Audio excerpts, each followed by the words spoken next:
If there was a movie list that I could force every single male human being on the planet to watch, this one right here, my deep dive tonight, would be at the very top. If not, maybe the number one movie any guy born into the 21st century has to watch. And the movie is Good Will Hunting. So, whenever I do these film analysis deep dives, my very first disclaimer is you gotta go watch the movie first because this is gonna be nothing but spoilers. I'm gonna dive as deeply as I can into all the value I observed myself as I watched it again for the millionth time.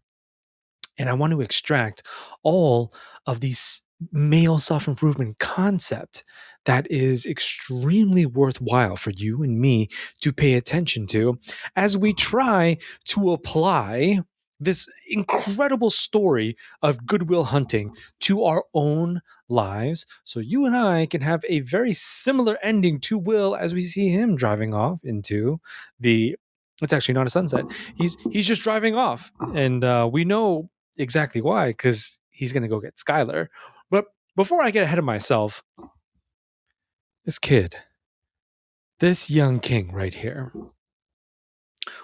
to start things off, Will is, right, he's a generational genius. And I mean, in terms of capability and ability and smarts, my man, he's got it all. Okay, you know what I'm saying? I believe God made all of us, so God dripped him out. You want to talk about just raw intellect and the potential brimming within him, as I do believe is actually brimming within all of us as well. It's not just Will, because you might be thinking, watching a movie like this, I'm not as smart as this guy. This guy is crazy. This guy is just like, he just sees it. And when he sees it, you're quoting the words of Will himself, he just starts to play. And it's like, well, I wish I could do that for something, but it's really not like that. I kind of just went to school and then I went to college and now I have a job. And that's not even a bad thing. But Will is sitting on this, all this just raw power that is almost desperate for an outlet. And I say that because, as Sean noted, or rest in paradise, the late, great Robin Williams, portraying his psychologist and kind of a father figure that he really needed. And Sean said, "You could have gone anywhere." I love this scene. He was like, "You really could have had any kind of job anywhere, but you chose the one job that allowed you to work at the most prestigious school possible on the entire planet in terms of mathematical study. And then you took the time in the dead of night to sneak back in, or maybe just uh, while he's on shift and everyone's in class, he's making sure to pinpoint those time frames. No one else is going to be around. So he can do what? So he can solve it. And Will, in a very frustrating moment with the, I don't remember his name right now, with the other psychologist, Sean's roommate, the what is it, the Fields Medal winner, like this guy's like a really big deal in that field. He's renowned for all of his work that he's done in it. And he's having that conflict moment with Will. And Will, out of frustration, it seems like, just really broke it down for him and was like, this is nothing to me.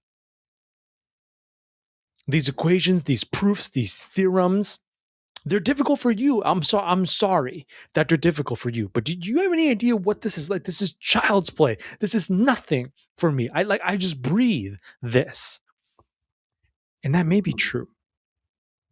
So I'm not really sure what he was doing right there. Whether he wanted to prove it to everyone else, to the rest of the world being some of the, these are the smartest, brightest students around the country that are studying at MIT. It's really hardcore to get in. Is that still true today?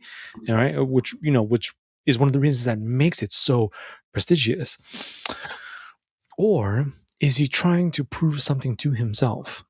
That does beg the question, why? Will, what are you doing, bro? You can be doing anything else. And we see him doing all sorts of other activities with that whole romantic endeavor with Skylar. And then let the good times roll with the boys. And he's around them. I mean, it's not even like that. They're his brothers, honestly. They literally say that to each other. I'm sure grew up together and everything. Those three, like Will's, best friends, like pretty much three of them. Maybe Chucky's, Ben Affleck. Okay, maybe he's like the number one, like the best friend, but they're all so close, and he's with them so much. Not when he's figuring out all by himself, and he's making sure to be alone these theorems and proofs, these mathematical dilemmas, and these problems, and he's solving them. And he doesn't even want, see, that's why I don't think it is for anybody else, because he doesn't even want anyone to know that he's the one solving them. It just seems like, for me in that moment, Will wants to prove to himself, I really am this good. And this is the only place I can be. Yeah, sure. You know what I'm saying? Like the janitorial job, so he can pay his bills. Fair enough. But he works construction too. That's the thing. So this young king's got two jobs. You know what I'm saying? So now that's further building on the case that he was only there at MIT so that he could do this. And if I'm right, and he wanted to prove that to himself, why? To keep it all a secret, Like, what's the use of that? You and I may not be geniuses like Will, but that doesn't mean there isn't something out there in the world right now. You may not know of it. I'm not so sure I know mine. But to make that effort to try and find whatever it is in this world that you, bro, can just play, that has to be sustenance. This is the long game. I'm talking about purpose, and I'm talking about a reason to live and be and exist forever. I don't think there's a cap there. The cap is only as good as you can get, as good as a man can get. How could anyone know but himself, as long as he continues to push for greater heights, for the next ceiling? And Will's story would be so simple if it just stayed there. But then we so quickly learn Will comes from an incredibly harsh upbringing. This is not just, his parents doing something to him.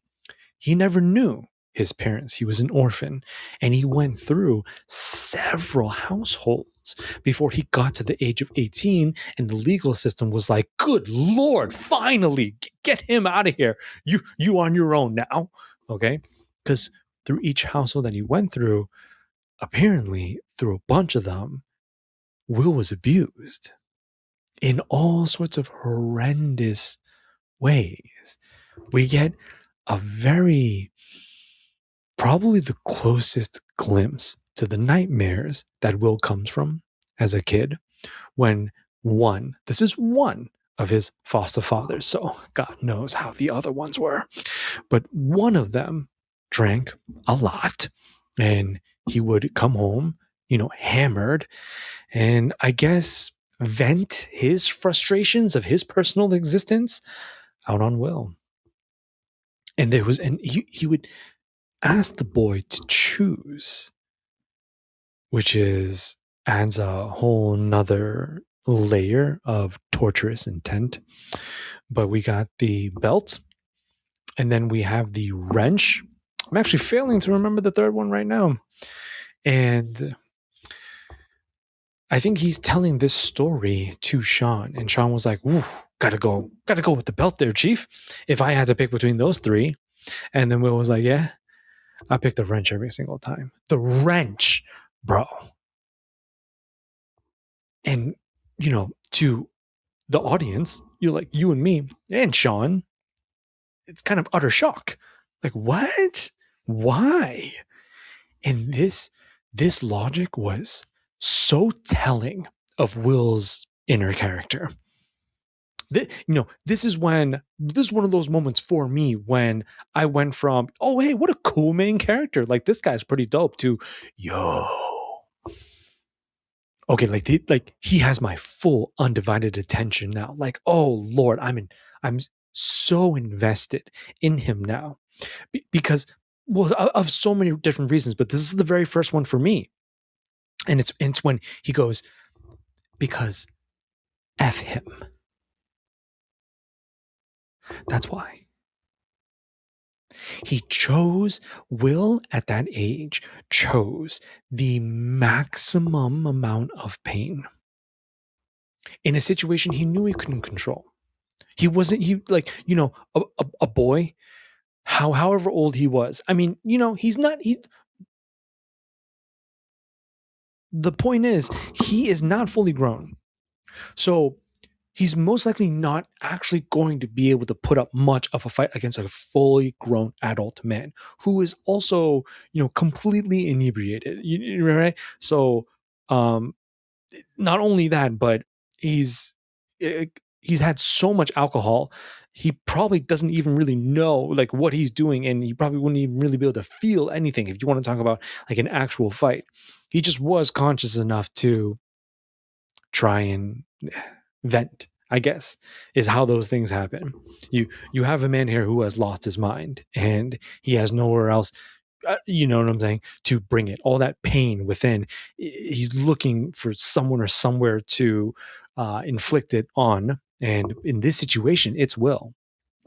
And given Will's brilliance, it's safe to say, it's very safe for me to assume he knows this and he understands all of this. And this kid still chooses the wrench just to be like, you're worst. I'll give that to you. I will let you do your worst, and it still won't matter. He's an absolute warrior, is what he is. As a testament to the masculine spirit inside of Will. And that does not come without cost. There's a price to build such a, impervious, impenetrable shield of, just wit, capability, okay, his humor, his reflexive thinking, how on point and how fast he is. And all of this is evident. All of this is proven to us slowly, painfully, extremely romantically and adorably through Skylar. And what's crazy is Will clearly falls head over heels for this girl, and vice versa. I mean, okay, from Skylar's POV, it's just, you had to see that coming. You know what I mean? Like, yes, this is a prime, young king, young Chad, Matt Damon. But if we want to just get rid of the real life actor who we know of who played him, and we literally just keep it as if we're treating this movie as real, like, oh, this isn't fiction, we really are just I'm saying, there's a cameraman in the distance and we're seeing all of this live. If you want to just filter it through this, we're just witnessing the character Will, who looks like this, then it's like, come on, bro, are you freaking kidding me? Okay, for Skylar's eyes, what happened at the bar that night was not only a beautiful rendition of absolutely outwitting and humiliating the bully. Okay, so she gets to witness him kind of in an act of righteousness, and he's got morality on his side as well. Though fair enough, his boy, his best friend, Chucky, might not have had the best of intentions. Okay, maybe he had some nefarious motives as well, going towards these, beautiful young women. Okay, then again, in that scenario, I'm not really sure if any of us as men in Chucky's position would have the best of intentions. But the point is, he did go about it in, a chill, right? Well, I mean, my man was slicking his hair back. He was just trying, all right, like full send. He was trying really hard, and Chucky was nonchalant. He was cool about it. He was suave. That's kind of his thing, and he starts dropping his lines. And in this moment, I mean, honestly, nothing's going wrong at all.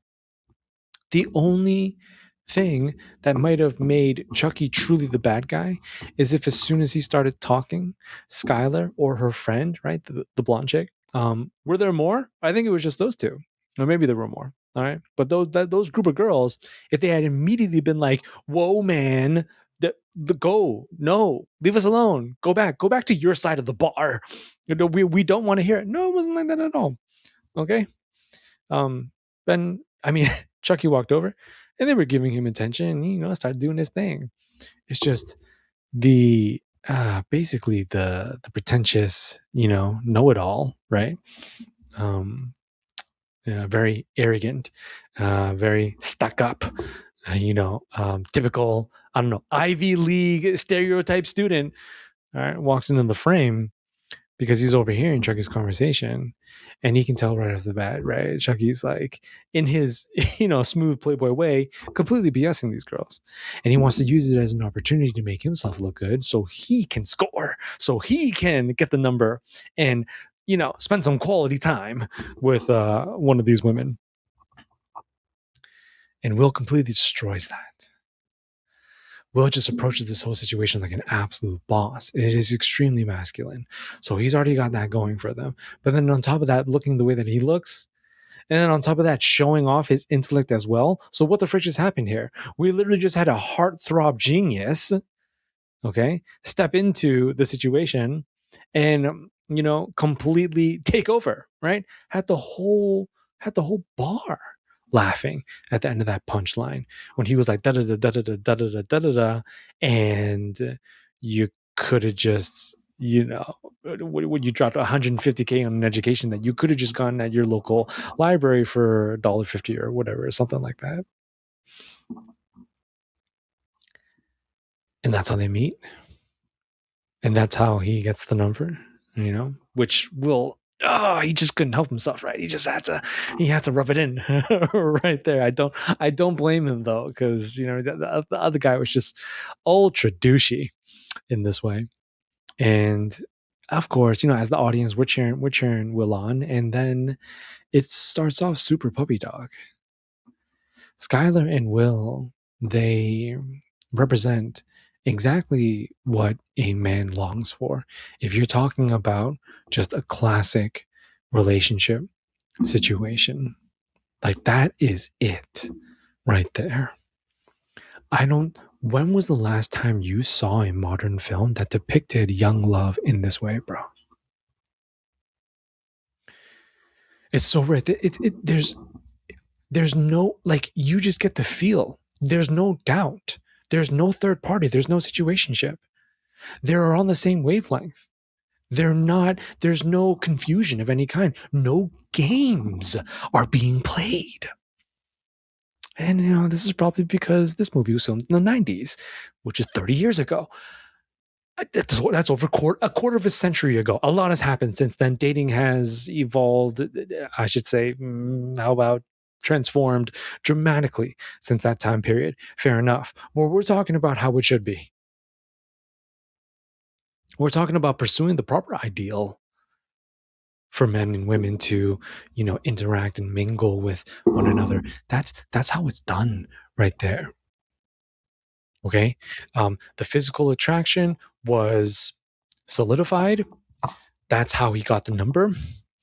And then, right, as a man, he made sure to make those plans with her, literally from prison, right? He made that call. He's like, hey, yeah, this is a shot in the dark, but you wouldn't have to be in pre-law, would you? No, no, baby girl was in pre-med. He was close, and but you know, what I'm saying he was able to get out, and then well under counsel, and that's how he'd run into the legendary Robin Williams character Sean, which actually helped to completely reorient his life. Just freaking fire, and men need that as well. But oh, this part right here though, it's so tender.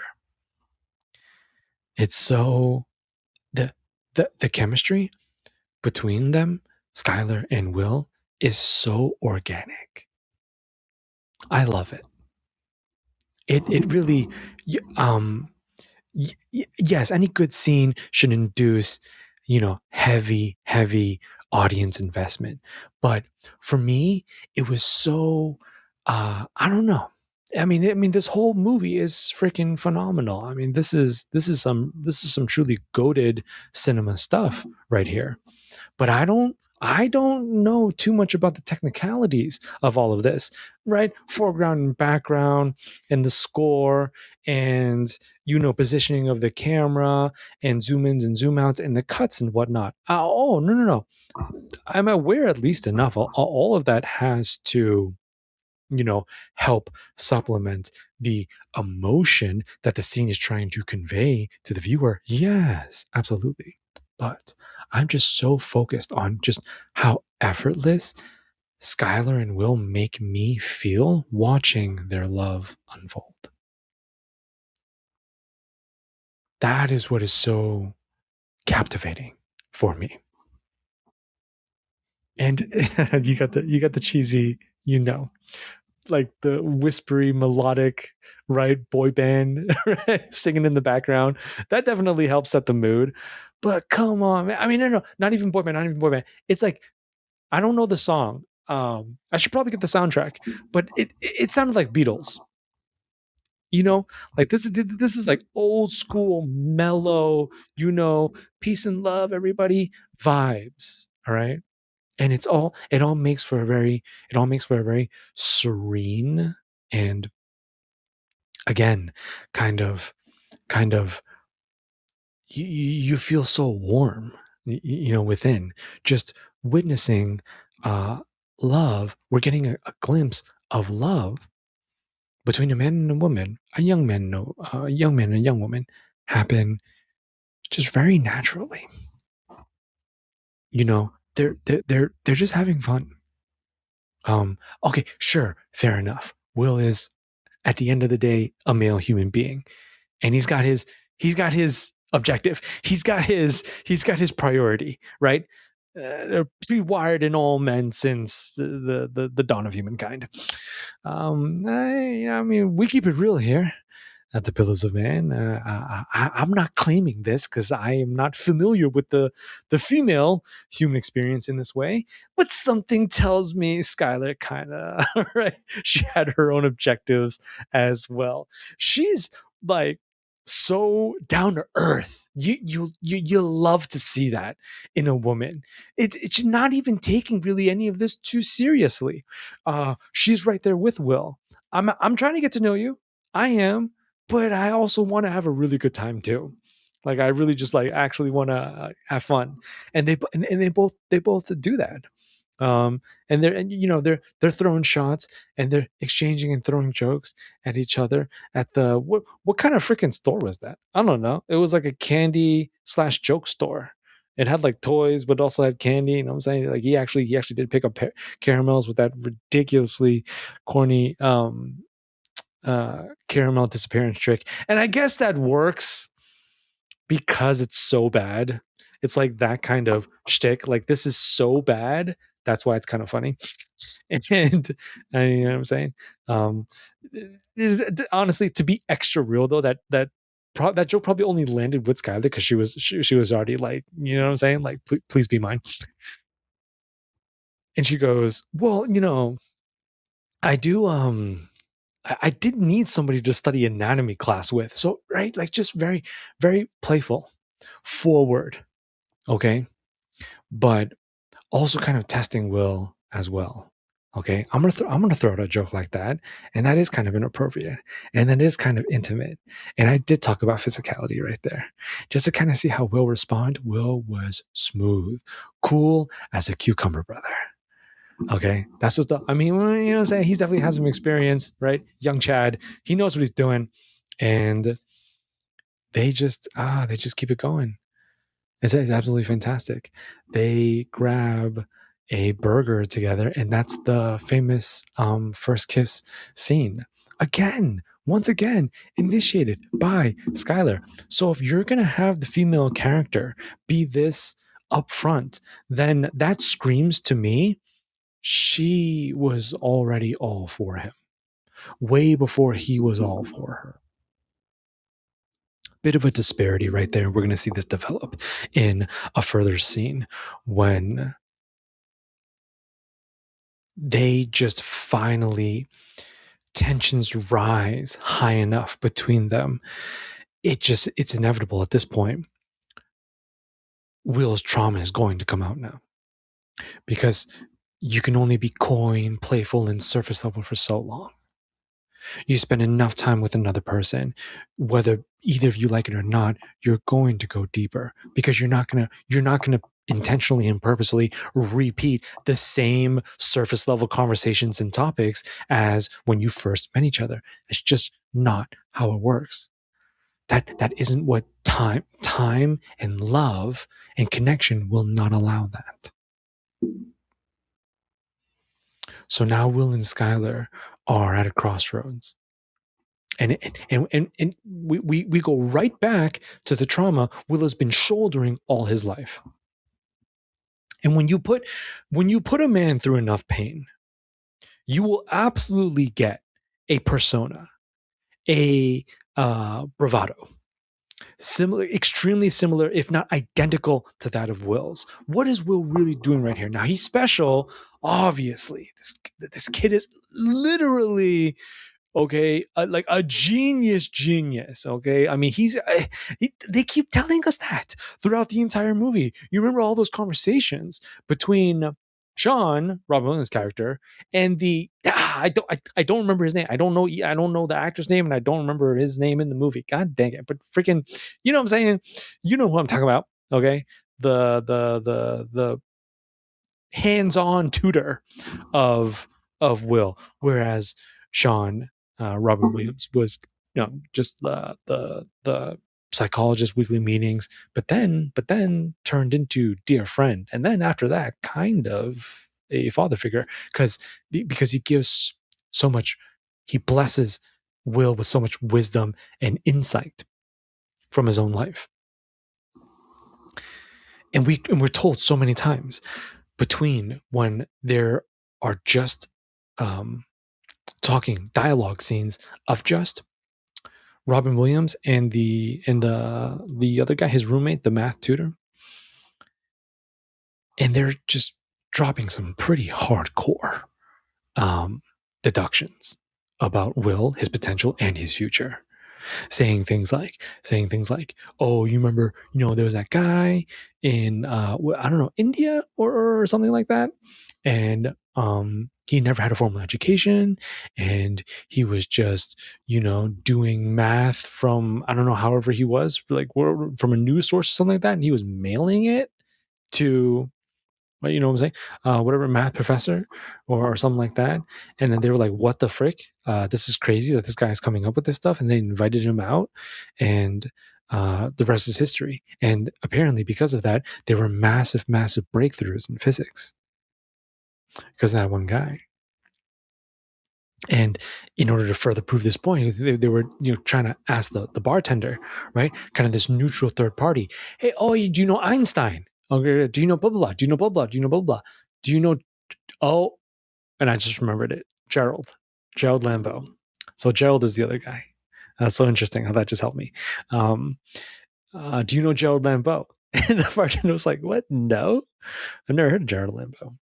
And that's how he wanted to cement his point, to convince Sean that Will needs to, right, go to, like, I don't know, basically Area 51. This guy we need to put him in like government special operations. This kid needs to put him in the think tanks. He's literally so single-handedly going to push, progress and innovation for humankind. He's saying that's the power within the raw capacities that exist inside Will's mind and Will's ability and Will's intellect. And I love Robin Williams' counter. And John goes to the same bartender. Oh, yeah, okay, cool. But hey,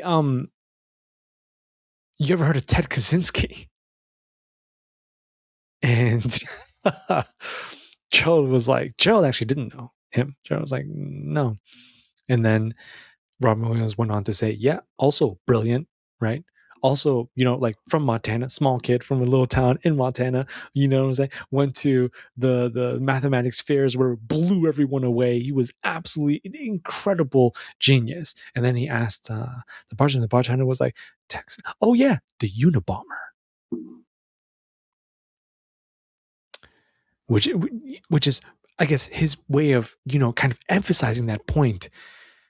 That's not how it works for everyone just because they have the ability. I think Robin Williams is trying to touch upon this point of agency and autonomy right here. That no matter how blessed, no matter how incredible a man has in terms of ability and capability, it will still always be his own choice. He has to choose, and no one else can make that choice for him. I am a massive fan of that philosophy here at the Pillars of Man as well. For any guy, whether you are getting into self-improvement, you've been self-improvement, or like you're really trying to self-improve, but you need to start from scratch, that is one of the most foundational principles for any man to understand right there. Brother, it's all up to you. What you do this for, what you are going to do, where you are going, brother. And I think Robin Williams wanted at all costs to protect this.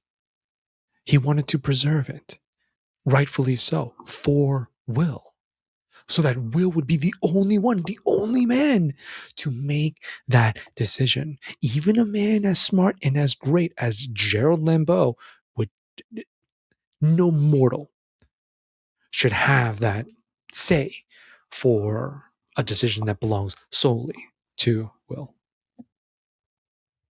Now, maybe you and I agree in this way. I mean, oh, good Lord. I mean, he really is like this young king is smart. This is crazy. He flies through books. It's not just a photographic memory. That's what Skylar thought it was.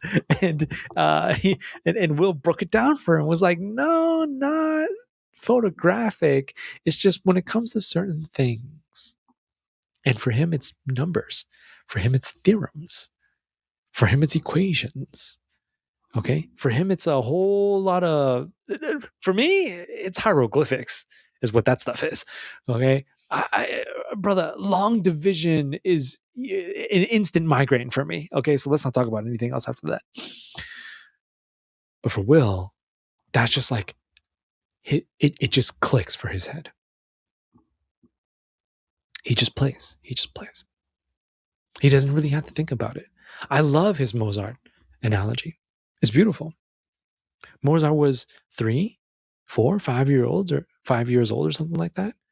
Saw a piano and he just, right? Isn't this what Mozart, is it true? I believe it is. Mozart, one of the greatest piano composers of all time, right? From that young of an age, little baby Mozart, right? 3, 4, 5 years old, something like that, hopped right up on there and just, right? Started blowing people away. Because he just got it. I mean, I'm a Christian, so I believe this has to be, these are gifts from God. Like, that's very intentional design right there. Like, that doesn't just happen. For whatever reason, God was like, this one, I need this one to do this. And so for Mozart, that was make that beautiful music, you know. For Will, we don't know. We don't know. Gerald is convinced it has to be to, right, again, progress the collective intellect in I don't know, fields of mathematics and space and time and dark matter and all that. I mean the freaking CIA, right, was sitting down, interviewing him, and I'm not even gonna try because that scene is baller. It's such a dope scene. But Will broke it down for those two guys, the interviewers, of why he would not want to work for them. And it's a bit hyperbolic. It's a little exaggerated, okay, and dramatic, for humorous effect. But it's still great though. It's still great. It's like I might as well, It's like, hey, these are fine points, brother. Like I'm not mad at Will creating the argument like this. I mean, he's talking out of his butt, but like I might as well shoot my friend and club the baby seal and right poison the ocean, and what I'm saying, like like give my friend's job away to a sworn enemy and all that's like, okay, bro, okay. But I think that's just to further emphasize that there really is a lot of shady covert stuff going on behind the scenes that you and I don't know about, that they don't want the common man to know about. And I think Will was playing with that. So Will just very, very conflicted all throughout the movie. And he's so conflicted because he's a trauma bomb. He's filled with it. Everywhere he goes, you see it. And he doesn't, because this has become a way of life for him. It makes me realize that self-actualization for modern men, okay, right now, for like you, me, really anyone, any guy, bro, that wants to be more, that wants to do better, be better so he can have better in life. How healthy is he really? Like, everyone wants to talk about the morning routine. And what's the business idea? Right? How are you optimizing? Okay. How much do you lift at the gym? Are your goal approaching? Or like, how is your game? Are you even able to, right, socially engage with a woman? All, like, kind of basically a lot of these external measures of how well a man is doing for himself in life. And yet we are not really seeing any kind of open dialogue. I'm talking about in our world, not even in Good Will Hunting. Right here, right now, in the year 2026, how many people are really talking about the internal measures of a man? Like the steps that you would have to take to really get healthy, really healthy. All the psychological, all right, impacts that a man is experiencing every day because he is unhealed for whatever reason, whether it be trauma, whether it be childhood experiences gone wrong, abuse, neglect. The father male wound, that was the one prevalent in this movie, but there's also the mother male wound. They're very real.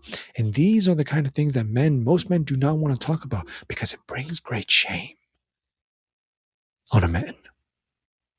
You feel like you are less than. Why? Why would I bring this stuff up and talk about this stuff? For the simple fact that I am, does that not make me look like a man who cannot cope? That I can't handle this amount of pain in my life? Of course I can, because I'm a manly man. Not knowing when you live like that, when you do that, you are killing yourself in life. You're literally stunting your own opportunities and your growth and all of that. And hey, we're talking about, these are some of the toughest, these are some of the most horrifying, nightmarish demons a man could possibly face, because this is the stuff that affected him the most negatively. Whatever it is, it doesn't even really matter. Like for another person, this is why the comparison game doesn't work. It's so garbage when you look at it like this. Because from somebody else's perspective, that trauma for a particular man could be very trivial. It could be, how is that scary? How is that? What? That wasn't even that bad. What are you talking about? But that's because you're not him. So we have to be so careful with these kinds of conversations. Because I mean, the fear and the experience of it for the individual is so real. And I mean, if that's what really traumatized him, if that's what really messed him up, then that's that. No one else gets to have a say in this. Oh, whose trauma is worse? It's just like, it's completely defeats the purpose. It's absolutely ridiculous. And I hate that. I hate that for our brothers. Then they're thinking, oh, well, maybe mine's not worth talking about. Maybe I don't need to come out with it and just reveal and say what I've been through so that I can get the help that I need. Sean was so patient in this way. Yes, of course, Robin Williams played this character brilliantly, but I love how in the very beginning of their relationship, he was always just there. Will, because he was so defensive, because I believe in the back of Will's mind, he knew where those conversations were headed, and they were headed somewhere where Will didn't want to touch with a 10-foot yardstick. He didn't want to go near any of that stuff. So my man would sit there and count the seconds. Sean was impressed. That is impressive. And I was straight. Just 1, 2, 3, 4. Until he could leave. Like Will's brain is like that. He can do that. He can focus for that long. He can hold that concentration. He can keep the count. I'd probably lose my mind after, I don't know, 10 minutes or something like that. And then I'd start talking. But Will just wasn't having it. Sean allowed Will to open up on his terms. I don't know where guys are getting this nowadays. I think the brutal truth is next to none. Not many of us. Where can you go, brother, to really truly open up like this on your own terms, and you take your time and you slowly unpack everything that you need to? Therapy, sure. Yeah, like, I mean, technically, Will was getting therapy. That's where it happened for him. I haven't been, so I don't know how, safe and, great and, effective these places really are. I hope, right, for the sake of people just getting the help that they really need so they can start living their best lives. I hope they're as cracked up as people claim they are, especially in the advertisements that I get about, mental wellness and therapy and whatnot. BetterHelp is right growing like crazy. That's one of the biggest ones that I see advertisements for. If it helps, get it. But I don't think any kind of help, okay, is going to be of any use until man acknowledges that he needs it. That took Will quite a while. It took multiple sessions. And slowly, Will started to open up. And how did that even happen? Here's what's brilliant on Sean's part as his shrink or therapist, is that you notice that there was no talking about Will. No, they just broed out. They just broed out. They just hung out. They just got to know each other like men. Like for me, I don't know. In those beginning sessions, not really a therapy room. You remember all the shrinks that Gerald brought Will to before he called Sean? What did they? Oh, right into it, right into the methodology. Oh, I got this. I'm a very skilled therapist. This always works. let me do it to Will, and we're gonna get to the bottom of what's going on with him. And none of it did. Well, Will's too smart, a little bit too smart for his own good in this way, and he was able to deflect it all. You know, immediately. I mean, he was straight clowning these guys during the sessions. Making inappropriate, crude jokes and singing and whatnot. Right, just absolutely playing these guys. Like treating them like buffoons. To the dismay of Gerald, and right, because they're kind of right, like doing him a favor, like, hey, come on, man, like I need your help with this kid, and to all of their dismay, these guys are just like, I have better things to do with my time. Okay, like this is crazy. Sean just hung out with him. Sean was transparent. Sean allowed Will to pick his brain and pick his life apart. And he's got boundaries, and he didn't let Will cross it. He almost did. All right. And that's what brought out the chokehold. And that's when Will was like, okay, all right. My man benches 285. Don't play. Come on. Don't play with old school like that. And he just never crossed it again. And from that moment forward, they were able to talk about how he met his wife, those idiosyncrasies that Sean was talking about. Basically, all of the little things that only he would know about her because he spent so much time with her. He was hers, and she was his. Those were his favorite. Those are his reoccurring memories of his late wife. Beautiful. And I think that what Sean did so precisely right there was he allowed Will to witness his humanity. Like, hey, look, young man, see me for who and what I really am. He really, like, the way, my goodness, the way he approached Will was, I don't have any weapons. I don't have any motives.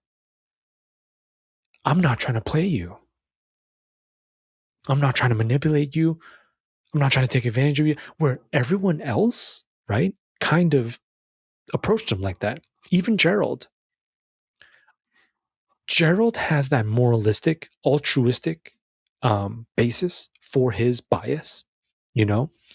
It's ultimately for the good of Will. In this way, as a grown man myself now, and I just started. I'm middle aged now, so right, I'm getting up there myself, and that's allowed me to mature into this viewpoint where some of those things Gerald was saying is so true. Actually, like, Will should not be wasting his life away.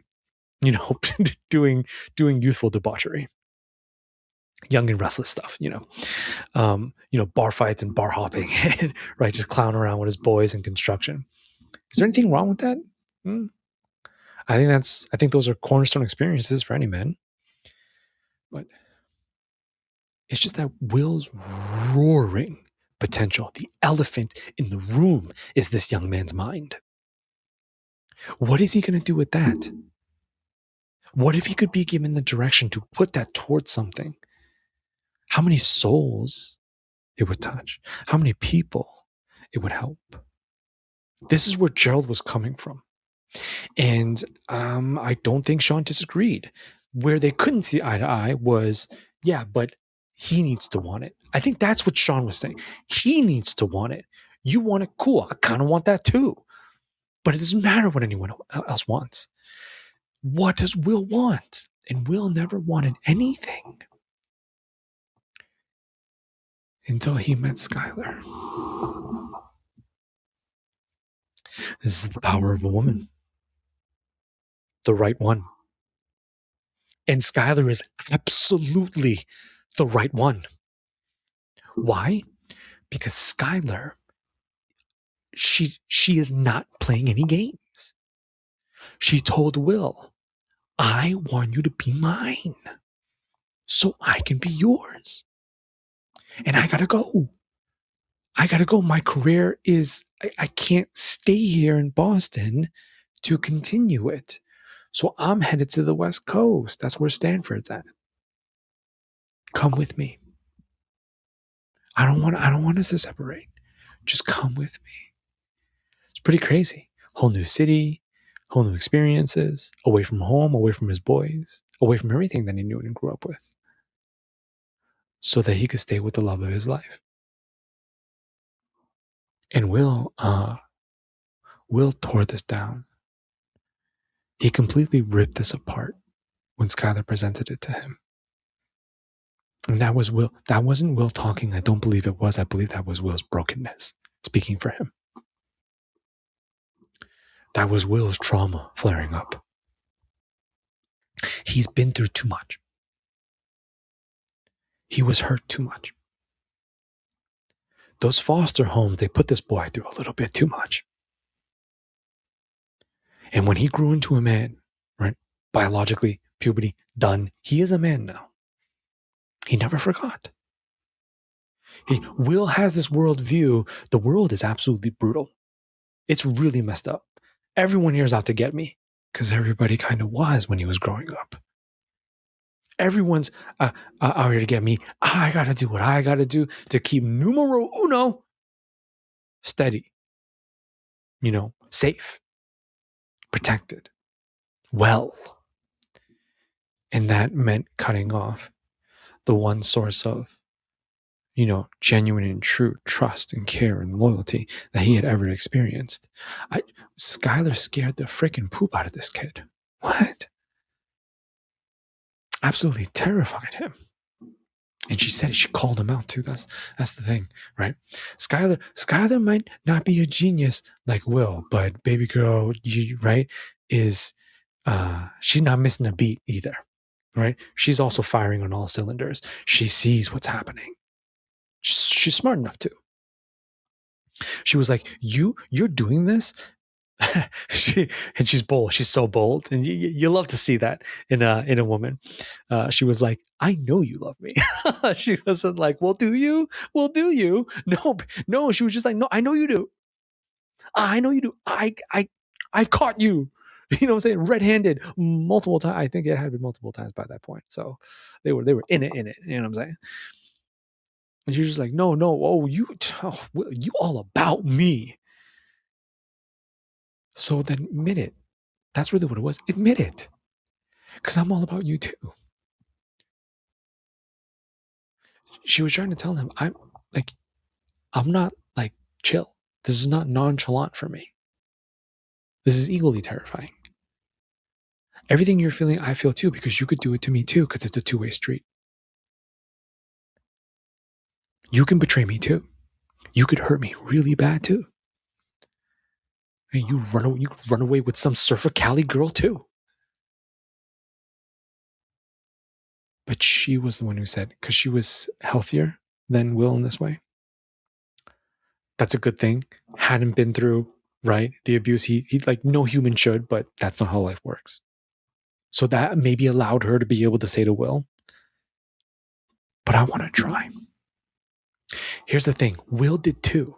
Will also wanted to try as well, but just couldn't. Right? He couldn't let himself say that. That's what trauma does, bro. Trauma seems to do this. It infuses identity on a man, making him believe something he's not. Broken? No. You know what I'm saying? Inadequate? Incompetent? Not enough? No. Not Will. Men in general. Absolutely not. Especially when it comes to finding what you want to play in life. Like that's everything. That's what I believe. That's what makes the ending for this movie so freaking beautiful to me, is that we see Will headed towards everything. He's headed towards opportunity. We don't which is why we don't need that definitive, really strict, closed, specifically detailed ending. We don't need it. The open-ended one is awesome, because that's how abundant life really is. That's what Will's headed towards. Who knows what this young man is going to get up to? All we know is that he's very smart, and he's about to hunt down his wife first.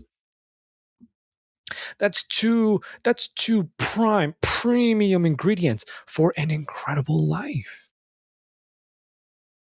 Now you look all around us, bro. The contrast is stark. This is tough. Where's the gal, right? Okay, that's like a big, I don't know who's willing to admit this. I am here at the Pillars of Man. She is a big part of it, and when that's not really a thing, it's going to be really hard to uphold the second half, which is purpose in life, which is something to chase. For Will, that's numbers. What he's going to do with it, that's up to the viewer, right? Good Will Hunting does not need a sequel. Please protect Good Will Hunting from Hollywood. Okay, let this movie just stand alone. Standalone movie. I emphasize that. Good Lord. Okay, no. I swear to God, I see a trailer in like a year or two. It's like, and then Good Will Hunting. I mean, Will and Skylar's son continues. No, please. But what he does with it has something to do with numbers, and it's like it's gonna be awesome because he's so capable. He's so smart. And he finally got the healing that he needed, which allowed him to be able to finally make a choice for himself. Will finally picked, man. Will just finally was like, okay, you know what? And I'm going to end on this because I'm out of time for tonight. But this is why camaraderie, this is why brotherhood, this is why friendship is so important to find, seek, foster in life. I think he needed that. He needed an extra nudge. Sean did everything he could have. Skylar, oh, God help that young woman. She did everything she could have as well. Everybody like gave whatever they could give to Will. And then Chucky. Oh, the scene. The scene is so important right here. Every man needs a scene like the one where Chucky and Will are standing at the hood of his car and they're drinking beers and they're talking about the future. And Chucky held Will accountable. And you know what's so crazy too? Is that he hurt Will in that scene. I love how Matt Damon did it. You see Matt Damon get emotional because he's thinking, what, bro? But you're my boy. What are you talking about? You're my homeboy. Why are you talking like? Why do you sound like them?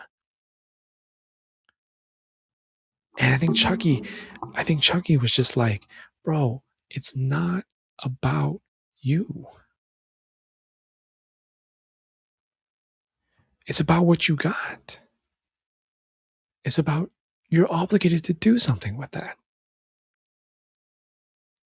You should.